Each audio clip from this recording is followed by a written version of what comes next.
Have you ever wondered what would happen if the fun police took over literature? Well, something like that happened in England between 1625 and 1660.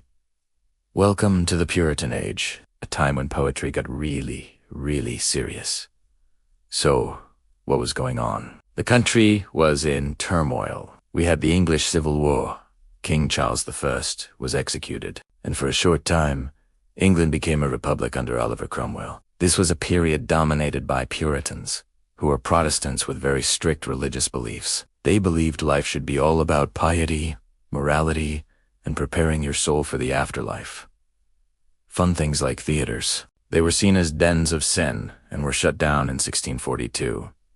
This basically killed drama for almost 2 decades. No more Shakespearean-style plays for the masses. Instead, literature took a sharp turn towards religion and morality. The writing from this era is deeply serious, introspective, and almost always tied to God. It was less about entertaining people and more about instructing them on how to live a righteous life. Prose became the superstar of the age. Sermons, pamphlets, and political tracts were everywhere. People were debating everything from how the church should be run to how the government should be structured. This was the age of fiery arguments in print. Now, you might think all the poetry from this time would be super dull, but you'd be wrong. 2 major groups of poets emerged, and they couldn't be more different. First, we have the Cavalier poets. Think of them as the king's men. They were supporters of King Charles I, and their poetry was light, elegant, and often about love, beauty, and living for the moment. Their motto was Carpe Diem, or Seize the Day. Poets like Robert Herrick, with his famous line, "Gather the rosebuds, while the May perfectly capture." Their work was polished, charming, and a stark contrast to the grim reality of civil war. On the other side, we have the metaphysical poets.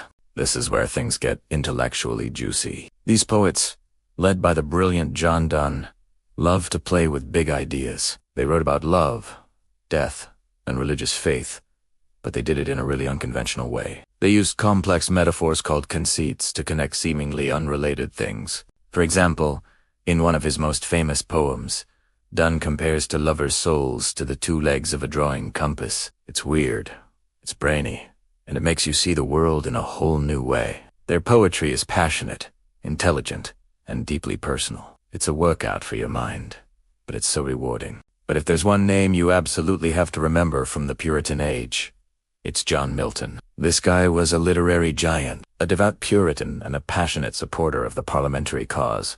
Milton was a true genius. He wrote powerful political pamphlets, defending the execution of the king and arguing for freedom of the press in his work, Areopagitica. But his true masterpiece came later in his life, after the monarchy was restored and he was old, blind, and politically defeated. Milton wrote one of the greatest epic poems in the English language, Paradise Lost. Paradise Lost is a massive 12-book poem that retells the biblical story of the fall of man, Adam and Eve's temptation by Satan and their expulsion from the Garden of Eden. But Milton does something incredible. He creates a complex, charismatic, and even sympathetic character for Satan, this rebel angel who declares it's better to reign in hell than serve in heaven. Is one of the most compelling anti-heroes ever written. The poem explores huge themes like free will, predestination, good versus evil, and obedience to God. The language is majestic, the scope is cosmic, and it cemented Milton's place as one of England's greatest poets, right up there with Shakespeare. So, the Puritan Age, also known as the Age of Milton, might seem gloomy at first glance. Theaters were closed, and the focus was heavily on morality and religion. But beneath the surface, it was a time of intense, intellectual, and spiritual exploration. It gave us the charming wit of the Cavalier poets, the brain-bending brilliance of the metaphysical poets, and the epic, timeless genius of John Milton. It proves that even in the most serious of times, the human imagination can still create works of incredible power and beauty. Thanks so much for watching! If you learned something new about this fascinating period of English literature, be sure to hit that like button and subscribe for more deep dives into the world of books. See you next time.